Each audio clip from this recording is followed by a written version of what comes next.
From characters surviving fatal wounds to zombies with super speed, there are still some aspects of The Walking Dead that simply can't be explained. Here are just some of the strange inconsistencies and giant plot holes.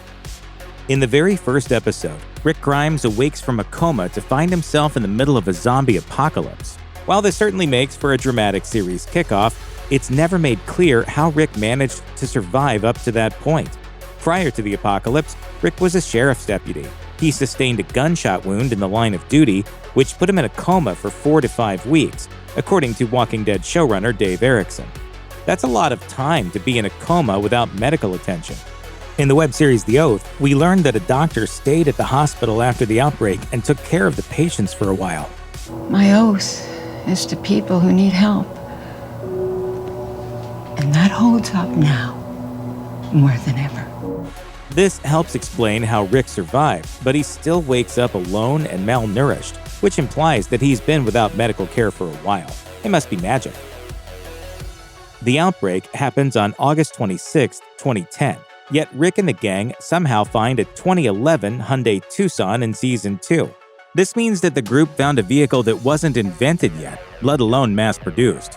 They drive the kiwi green SUV around for 2 seasons, using it to escape from hordes of zombies, but it never gets a dent or a speck of blood on it.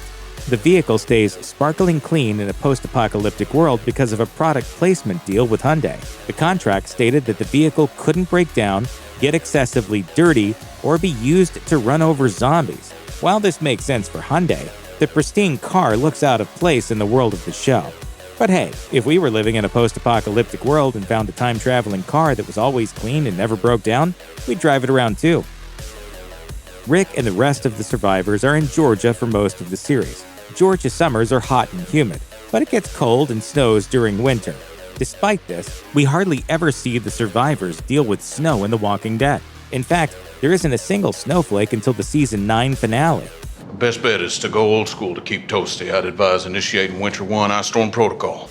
In 2022, showrunner Angela Kang told Cinema Blend, "One of the things we were trying to do this season is play with the rhythm of the storytelling a little bit and hopefully do some things that we hadn't done before. Between fending off walkers and hostile groups of people, the characters already have a lot to deal with, but seeing them brave the elements up the ante even more. Since snowfall only adds to the drama, it's interesting that so little of the show takes place during wintertime." In Season 8, Negan devises a plan for his group to smear zombie guts on their weapons, infecting anyone unlucky enough to be attacked by them. Hilltop is gonna learn to toe the line one way or another, dead or alive. It sounds like a pretty good plan, except that it reveals a huge plot hole about whether or not zombie blood can infect people.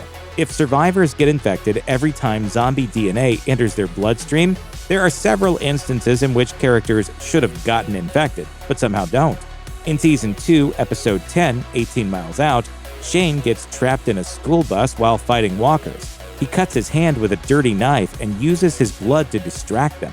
In Season 7, Episode 10, New Best Friends, Rick goes up against a walker with spikes coming out of its body.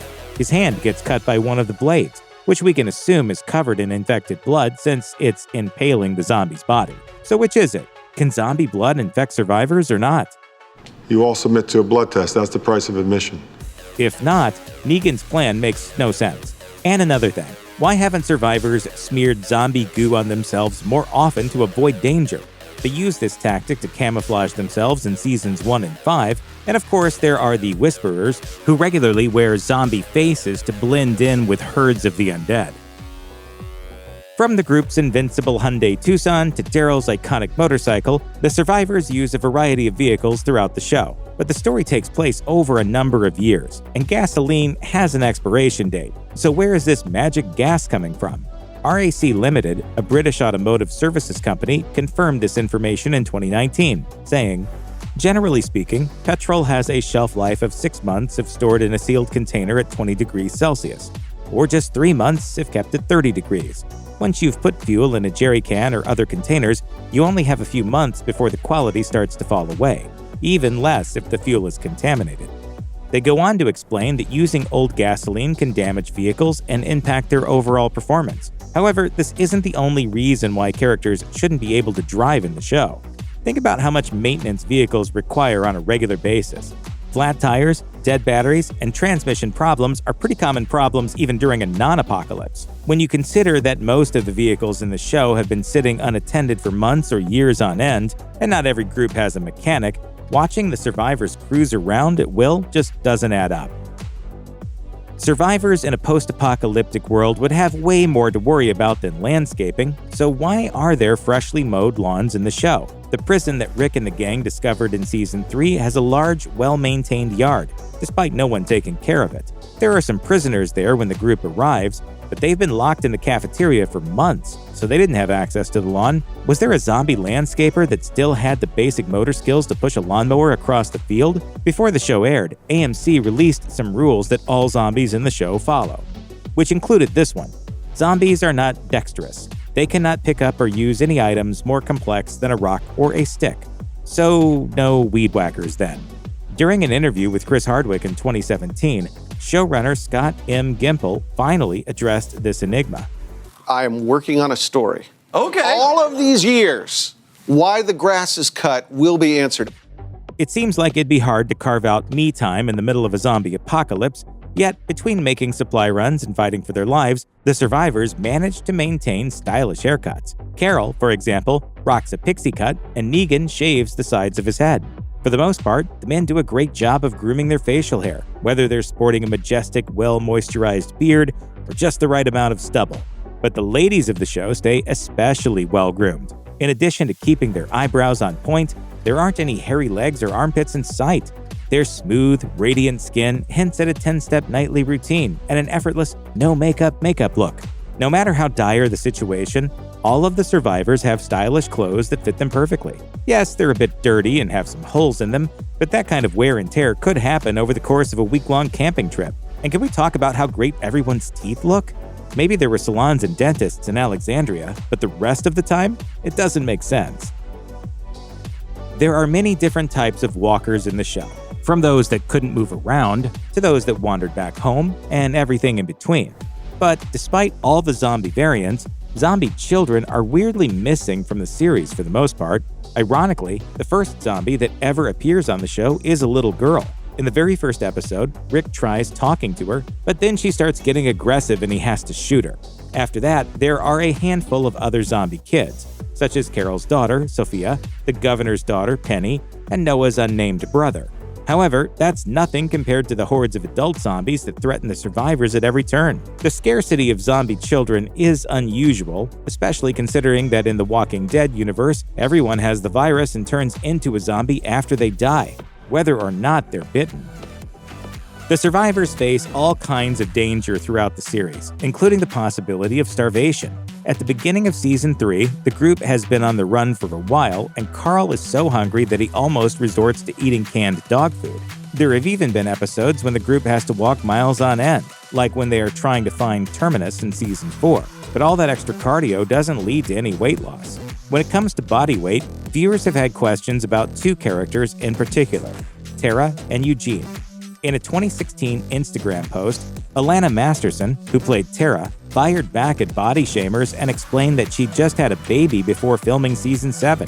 Josh McDermott, who played Eugene, addressed his own character's appearance during an interview with Entertainment Weekly in 2018, saying, "It's hard to go from one week to the next and you go, well, it would be awesome if I was 30 pounds lighter. That's physically impossible." No one is saying that actors should be body shamed or pressured to lose weight. However, when the story of the show involves extremely meager rations and grueling journeys on foot, a little makeup or CGI to temporarily slim down the characters would make things much more realistic. Is Rick immortal? He's survived the bleakest of situations, like the bridge incident in Season 9, Episode 5, What Comes After. He's bleeding heavily after being thrown off his horse and impaled by a rebar in the previous episode. Fading in and out of consciousness, he leads a huge herd of walkers to a bridge and sets off an explosion to protect the rest of the survivors. But he's on the bridge with the herd when this happens, so his friends and family assume he died in the explosion. We later learn that Rick somehow survived the blast, fell into the zombie-infested river below, and washed up on shore without drowning, getting bitten, or losing a critical amount of blood. We get that the writers didn't want to kill Rick off since he's the main character, but it's ridiculous how many injuries this man can recover from. Any side character would have died as soon as they fell into the rebar, or at the very latest, during the explosion. Most of the walkers in the show are weak, slow, unintelligent, and uncoordinated, especially compared to the zombies in franchises like 28 Days Later. Despite this, there are many instances when the zombies act differently than usual. Some of them are strong enough to single-handedly crack glass, break through walls, or drag a grown man away. When it comes to speed, AMC's rules for the show state that zombies can't sprint. The fastest they can move is a, quote, shambling run. In addition, they explain that the ability to run is based on the amount of time a zombie has been undead and how much decay has set in.